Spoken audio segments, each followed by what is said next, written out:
우리 고신교단에는 SFC라는 그런 학생 신앙 운동 단체가 있습니다. 중고등부부터 시작해서 대학부까지요. 그래서 제가 대학교 4학년 때 전국 SFC 그 위원장 일을 했었는데 그때 1988년이었습니다. 올림픽이 우리나라에 있었던 그 해였는데요. 그 해 여름에 대학생들이 모여서 캠프 수련회를 했었습니다. 그래서 한 1000명 정도의 대학생들이 모여서 거창 갈게리 숲에서 이제 캠프 수련회를 진행하게 되었어요. 근데 이제 그때 우리 기독교의 어떤 그런 흐름, 세계사의 흐름도 마찬가지고 이제 곧 2000년대가 시작되지 않습니까? 새로운 세기가 시작되는 해가 이제 한 10여 년 뒤에 되면 다가오는 것입니다. 그래서 대사회적으로도 마찬가지였고 기독교 교계 내에서도 새로운 밀레니엄을 우리가 어떻게 맞이할 것인가에 대한 그런 관심들이 굉장히 많았습니다. 우리가 대학생들이기 때문에 또 SFC 학생신앙운동 우리 모임 안에서도 그러한 관심이 많았고 그런 모임들, 토론들이 굉장히 많이 있었습니다. 그런 시절 가운데 이제 여름에 6월 달에 캠프 수련회를 하게 되었는데요. 예전 같으면 대부분 주 강사, 저녁 경건회, 말씀을 전하는 강사님을 외부에서 많이 모셨습니다. 그런데 그때는 우리가 새로운 어떤 변화를 도모하는 그런 어떤 분위기였기 때문에 우리를 가장 잘 아는, 우리를 지도하는 간사 목사님들 중에 대표 간사님이 주강사를 하시면 좋겠다 해서 대표 간사님이 이제 주강사를 해서 대회가 시작되었습니다. 이제 첫째 날 저녁 경건회가 은혜 가운데 이제 마쳤는데요. 보통 이제 이런 큰 대회가 있으면 그 SFC를 총회에서 지도하는 목사님, 어른 목사님들이 계세요. 그 목사님들께서 첫째 날 오셔서 그 위원들과 또 참여한 모든 운동원들을 격려하는 그런 시간들을 갖습니다. 그래서 전국 각지에서 대여섯 분의 목사님들이 오셨는데요. 첫날 저녁에 이제 집회가 마치고 나서 좀 소란스러운 일이 있었습니다. 그것은 무엇인가 하면 간사님께서 이제 저녁 경건회를 인도를 하시면서 말씀을 전하시는데 그때 이 복장이 문제였습니다.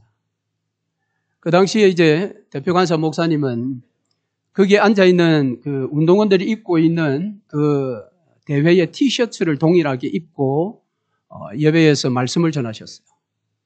그런데 이제 지도위원 목사님들 눈에 그게 굉장히 이제 거슬리게 된 것입니다. 예배를 인도하는 설교자가 어떻게 복장을 갖추고 입지 않고 티셔츠를 입고 나왔느냐. 그래가지고 이제 주강사 우리 대표 강사 목사님들로부터 굉장히 야단을 맞았습니다. 여러분 그게 캠프 수련회입니다. 이런 공간에서 하는 게 아니고 야외에서 무대를 설치하고 거기에서 이제 예배를 드리는데 그렇게 된 거예요. 여러분 생각은 어떻습니까?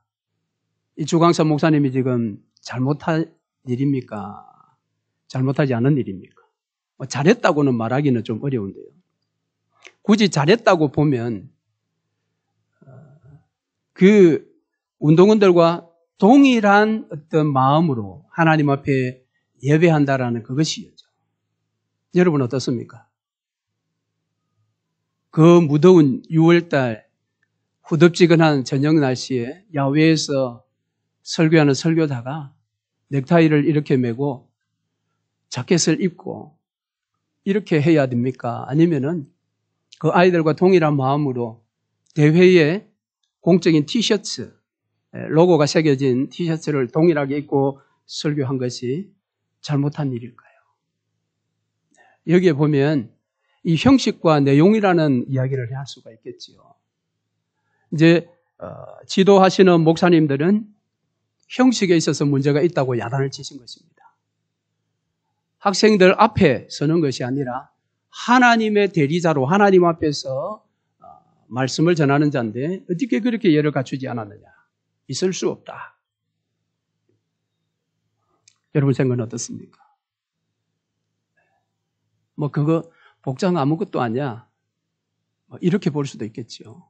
그러나 우리가 구약에 레위 지파 중에 대제사장, 그 대제사장의 어떤 직통자는 아니지만 그래도 구약에 보면 하나님께서 대제사장에게는 거룩한 옷을 입혀서 그렇게 사역하게 했는데 아무렇게나 할 수 있느냐? 며칠 전에 제가 바깥에 나갈 일이 있었어요. 그날 날씨가 무척 더웠습니다. 저 사실은 반바지 잘 입지 않습니다. 다리가 이쁘지 않기 때문에 반바지를 잘 입지 않는데 그날은 반바지를 입고 나가려고 반바지를 입고 했더니 아내가 적극 막는 것입니다. 왜 그렇게 막느냐 했더니 혹시라도 나가서 성도님들을 만나면 안 된다라는 거예요. 아니 성도님들을 만나는데 내가 반바지 입은 게 무슨 문제냐. 저도 많이 타락했습니다. 미국 와서. 그전에는 성도들에게 맨살을 보여서는 안 된다. 이렇게 제가 배웠는데 결국 아내가 원하는 대로 제가 순종했습니다. 여러분 이 형식과 내용, 그런데 형식이냐 내용이냐라는 질문은 모순이 있습니다. 그 모순이 무엇인가 하면 둘 중에 하나를 선택하라는 그런 모순이 거기 있는 거예요. 질문 자체가 좀 문제가 있는 것입니다. 만일 그런 모순을 제거한다면 형식이냐 내용이냐라는 질문에 나름 정답은 형식과 내용을 함께 선택해야 된다라는 거죠. 형식만을 선택해도 안 되고요. 형식은 필요 없어. 내용만 있으면 돼. 이것도 아닌 것입니다. 형식과 내용은 함께 가야 합니다. 그래서 SFC 그 주강사님의 그 태도, 행동은 지금도 옳다, 그러다 참 말하기가 쉽지 않은 그런 모습입니다. 오늘 우리의 신앙생활에도 이런 면들이 있습니다. 지나치게 형식만 붙들다가 내용을 다 잃어버리는 그런 일들이 많이 있고요. 내용을 지나치게 강조하다 보니까 형식을 다 버려버렸어. 또 어처구니 없는 일을 당하는 경우들도 있습니다. 오늘 우리가 본문에서 유대인들 가운데 그런 모습을 우리가 보게 되는 것입니다. 유대인들은 오직 형식에만 관심이 있었습니다. 그런데 형식에만 관심을 갖다 보니까 그 극단적인 끝에 가면 어떤 일이 일어나는가? 예수님 귀신 들렸다라고 오늘 본문에 나타납니다. 여기까지도 얼마든지 갈 수 있습니다. 신앙에 있어서도 형식만 붙들다가는 그렇게 된다라는 것이죠. 자, 그랬을 때에 어떻게 하면 우리가 형식과 내용을 함께 가져가며 더 하나님 기뻐하시는 믿음의 자리로 갈 수 있을까? 오늘 본문의 말씀을 통해서 이와 같은 교훈을 한번 살펴보겠습니다. 자, 오늘 본문은 명절 중간에 예수께서 예루살렘에 올라가셨다 그렇게 말씀하지요. 자, 우리가 지난주 살펴본 것처럼 초막절을 맞이해서 사람들이 많이 모이는 대도시에 형님 가서 형님의 이름을 좀 한번 떨쳐보세요 라는 그런 유혹의 말씀에 내 때가 아직 이르지 않았다 라는 답을 하시고 동생들이 먼저 올라갔지요. 그리고 며칠 지난 이후에 예수께서도 율법을 깨트리시는 분이 아니시기 때문에 율법을 따라 그도 예루살렘에 올라가서 초막절을 지키게 되었지요. 그럴 때에 예수님께서 예루살렘에 가셔서 하신 일은 성전에서 가르치시는 일을 하신 것입니다. 복음을 전했습니다. 그런데 그 복음을 받은 사람들의 반응이 묘했습니다. 쉽게 이야기하면 웬 근본 없는 청년이 와서 저런 듣도 보도 못한 가르침을 하느냐라는 것입니다. 그 당시에 가르친다라는 사람들은 그 가르침에 어떤 그런 형식이 있었어요. 그것이 무엇인가 하면 유명한 랍비의 이름을 거론하며 그가 말하기를 이렇게 가르쳤습니다. 어느 랍비가 말하기를. 그런데 예수님은 랍비를 전혀 언급을 하지 않는 것입니다. 그러니까 그들이 볼 때는 이건 뿌리 없는 가르침인 것입니다. 즉 족보 없는 가르침이라는 거예요. 그러니까 어느 문화 출신이다라는 것이 있어야 되는데 그것이 전혀 없다라는 것입니다. 그러니까 그야말로 독학을 한 셈이지요. 예수님을 볼 때는. 쟤는 독학생이야. 좋습니다. 100번 양보해서 독학했다 할지라도 독학을 했다면 최소한 모세가 말하기를 이라고라도 말을 해야 하는데 뭐 자랄 때의 형편이 넉넉지 않아서 어느 랍비 밑에 가서 배우지 못했다면 그래서 독학했다면 적어도 율법에 나오는 모세 이야기는 좀 해야 되지 않느냐. 그것조차도 하지 않고 내가 진실로 너희에게 이르노니 이렇게 나가니까 이 족보 없는 가르침이야. 더구나 예수께서 가르친 그 내용도 불편했지만 예수께서 가르치는 이 방식도 너무 이제 그들 마음에 거슬렸던 것입니다. 이제 이런 반응을 예수께서 아셨지요. 아시고 예수께서 자신의 가르침의 근원을 그들에게 소개를 합니다. 즉 예수님께서는 너희들이 랍비를 원하느냐? 그래, 나는 나만의 랍비가 있어. 그가 누구냐? 나를 이 땅에 보내신 분이야. 그리고 내 가르침은 그분이 나에게 명하신 것만 나는 가르치고 있어. 라는 것이 예수님의 답변이었습니다. 비록 말씀에는 오늘 16절 말씀에는 하나님이라는 단어는 없지만 누구라도 이건 하나님을 지금 이야기하는구나. 예수님의 유일한 랍비는 하나님이시구나라는 걸 여기에서 깨달을 수 있도록 이제 느낄 수 있도록 알 수 있도록 만든 것이지요. 자, 그렇다면 사람인 랍비가 아니라 하나님이 말씀하신 것을 가져왔는데도 왜 그 백성들은 몰랐을까요? 그 이유를 예수께서 17절과 18절 두 절에서 제시합니다. 첫 번째는 하나님의 뜻을 너희들이 행하려 하지 않기 때문에 하나님께로부터 온 교훈조차도 너희들이 모른다라는 것입니다. 즉 진리를 보지 못한다라는 겁니다. 이게 문제입니다. 그러니까 우리가 형식과 내용이 함께 가지 않고 형식만 붙들면 눈뜬 장님이 되는 겁니다. 예수를 알아보지 못했어요. 더구나 그들은 율법 앞에서도 하나님의 영광이 아니라 자기의 영광을 추구했습니다. 누구 랍비가 말하기를 이라고 이야기할 때에 내가 말하는 것이 어떤 정확한 근거를 제시하는 거지만 그건 자기의 영광입니다. 내가 그 랍비의 말을 가지고 내가 전하기 때문에 내 말이 맞아. 내가 옳아. 내가 진리야. 자기 영광을 구하는 것입니다. 이토록 자기 영광을 구하고 또 말씀을 행하려고 하는 목적 없이 말씀을 읽거나 말씀을 듣는 경우는 눈뜬 장님이 된다. 이것은 여러분 오늘 설교를 청취할 때도 마찬가지입니다. 우리 설교를 청취할 때에도 설교자가 어떤 족보를 가지고 있느냐, 어떤 신학교를 나왔느냐, 어떤 대학교를 나왔느냐, 이 족보를 따지면서 설교를 들을 때는 예수가 보이지 않습니다. 진리를 볼 수 없습니다. 뿐만 아니라 설교를 들을 때에 내가 이번 주에 하나님 앞에서 순종해야 할 일이 무엇인가를 얻기 위해서, 그것을 듣기 위해서 설교를 들을 때는 복음이 들리고 진리가 들리지만은 오늘 어떤 말씀할까? 본문을 제대로 해설할까? 제대로 적용할까?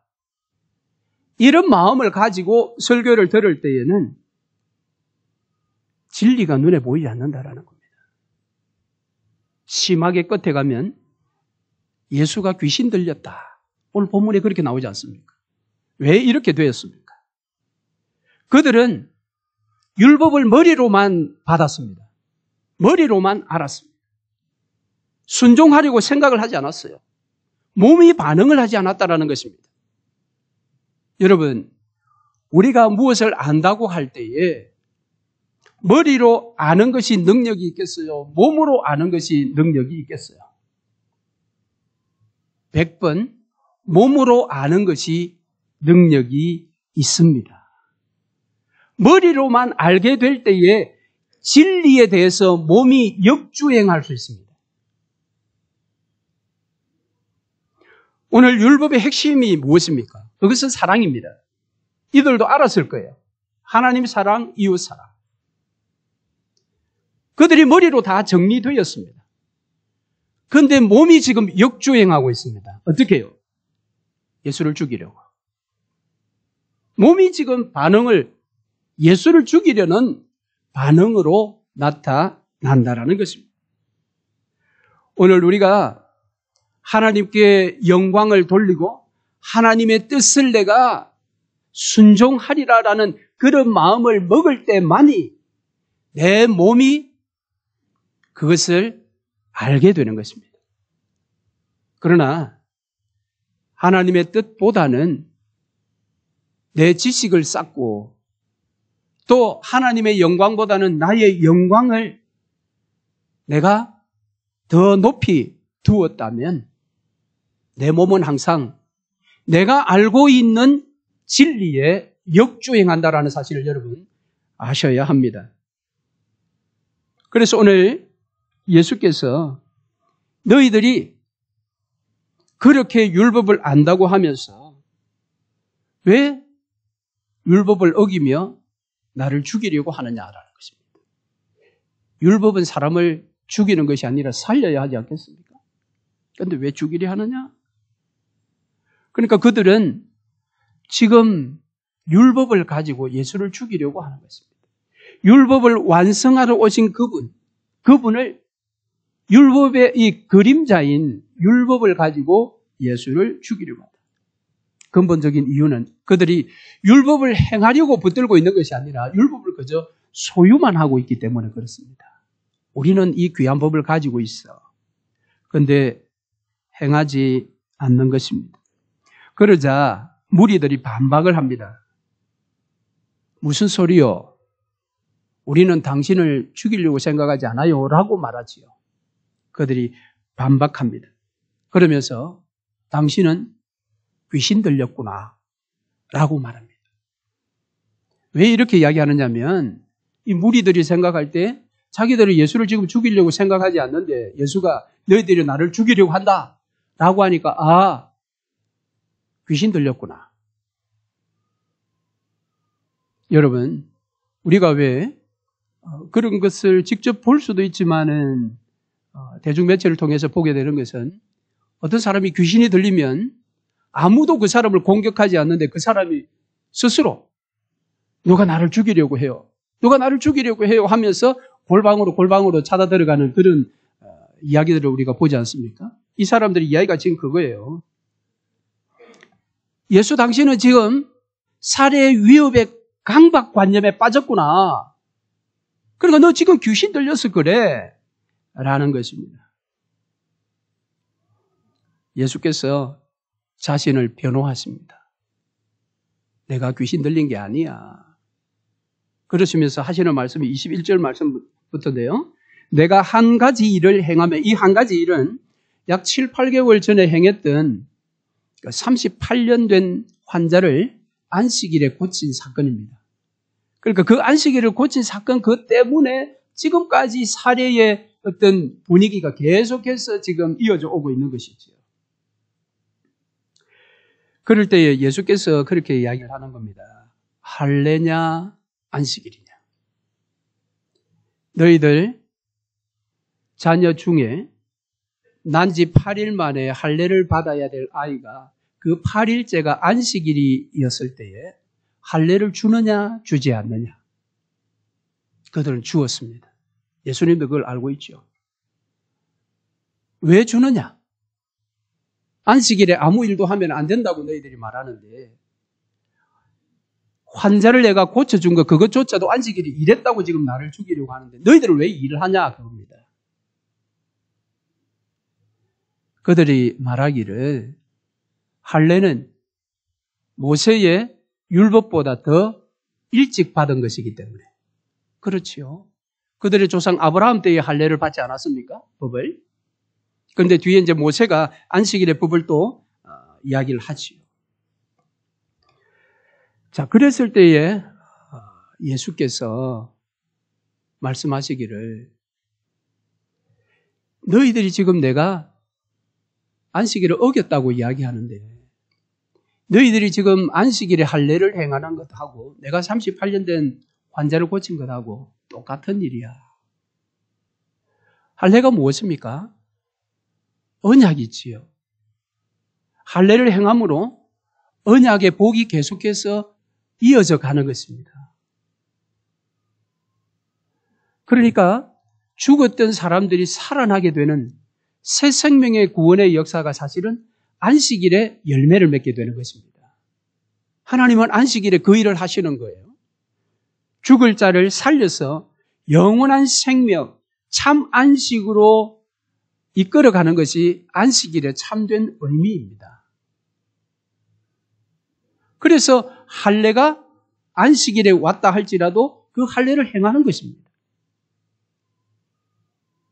그런데 이제 무리들이 그렇게 이제 또 물을 수 있겠지요. 좋습니다. 그거 다 이해하지만 그렇다면 38년 된 그 환자를 왜 굳이 안식일 그날 고쳤냐 이 말이죠. 할례를 행하는 것은 8일째가 안식일이 맞는데 하루를 넘겨버려 월요일 날 행하게 되면 안식일이라 이제 월요일이 아니고 그때는 주일이겠죠.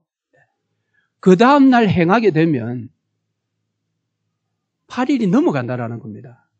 그것조차도 이제 법이 어겨지게 되니까 행했다. 그런데 38년 된 사람은 지금까지 38년인데 하루 더 늦추어서 안식일이 지난 다음 날 한다 할지라도 무슨 상관이냐. 그런데 왜 당신이 굳이 안식일 날 그를 고쳤냐 이 말이에요. 그래서 예수께서 이 할례 이야기를 한 것은 내가 안식일 날 이 환자를 고친 것은 안식일의 참된 의미를 너희들에게 정확하게 보여주기 위함이라는 겁니다. 하나님께서 약속하신 안식은 이와 같은 은혜가 있습니다.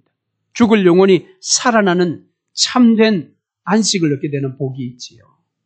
그래서 38년 된 그 환자를 의도적으로 안식일 날 만나서 그를 고쳐주심으로 하나님의 안식의 복이 이런 영원한 생명의 복이라는 것을 예수께서 보여주신 것입니다.